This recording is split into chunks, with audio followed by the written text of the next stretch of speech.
Today, we are going to talk about a problem that is so common, but people don't really have a name for it. So let's give it one. We're explaining the digital paperweight. All right, let's just jump right in with a question that, well, it might hit a little close to home. You've poured your heart, your money, your time into your website, but be honest, does it feel less like a business building machine and more like a really expensive hobby? You remember that feeling, right? Hitting the launch button, the excitement. For the first few days, you were checking your email every 5 minutes. But now, it's been weeks, and your inbox is just silent. So quiet, you can almost hear the crickets. You start to wonder, what went wrong? Well, that right there, that is what we call a digital paperweight. It's a website that looks amazing, it's beautiful, it sits there on the internet looking all professional, and it does absolutely nothing. It holds down your digital desk space, but it does not move your business forward 1 inch. And that's what makes it so incredibly frustrating. It's not like it's a piece of junk. It looks perfect. The colors pop, the logo is slick. You probably invested a serious chunk of change, $10,000, maybe more, and months of your life getting it just right. It looks like a masterpiece. And you sent the link out to everyone, right? Your friends, your family, your mom. And of course, your mom loved it. The feedback was probably fantastic. Everyone told you how professional and beautiful it looked. But here comes the hard question.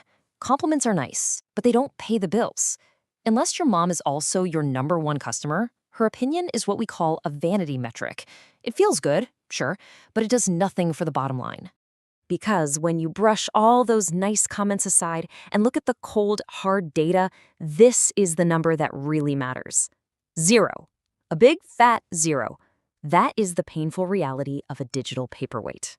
This is honestly the best way to think about it. You paid for a Ferrari. It looks sleek, it looks fast, it looks like a high-performance machine. But in reality, when you try to actually use it, it performs like a shopping cart with one of those janky, wobbly wheels that just pulls you to the left. It's clunky and it goes nowhere.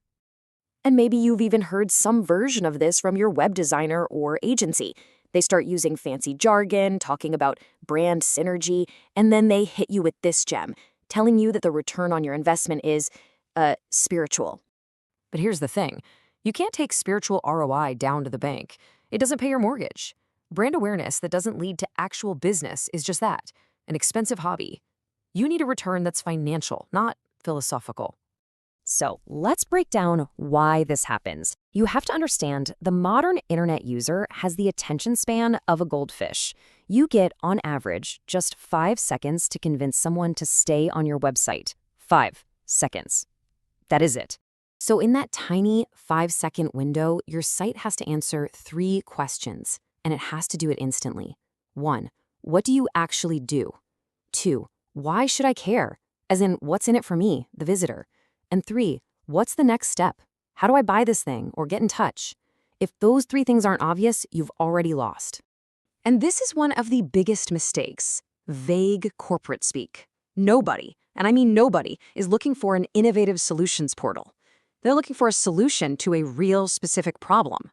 A headline like this just creates confusion, and a confused visitor always clicks the back button. Now let's hit that third question. How do I buy? This is where we run into the classic submit button problem.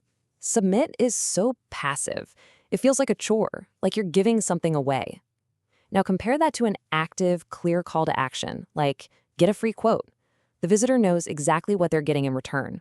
So the key here is that your buttons have to be invitations, not demands. They should practically scream the value the person is about to get.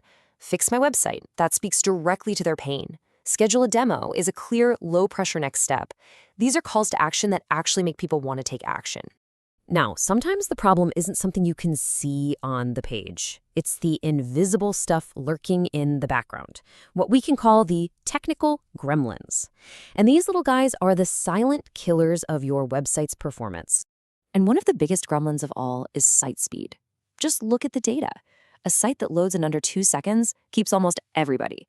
But push that load time past 4 seconds and look at that drop. You've lost a huge chunk of your potential customers before they've even seen your logo. They've already bounced and gone to your competitor. And here's the simple truth of it all. You are an expert in your field. You provide a fantastic service or a great product. Your website should be a reflection of that competence, not something that undermines it. It's time to have an online presence that works as hard as you do. And the solution isn't just another expensive rebrand or a quick refresh. The whole mindset has to change. You don't need another digital brochure. You need a finely tuned sales machine, a tool that's built from the ground up to attract customers and make you money. So I'll leave you with this one question to really think about. Is your website an active tool that's building your business every single day? Or is it just another task on your to-do list, a beautiful, expensive digital paperweight?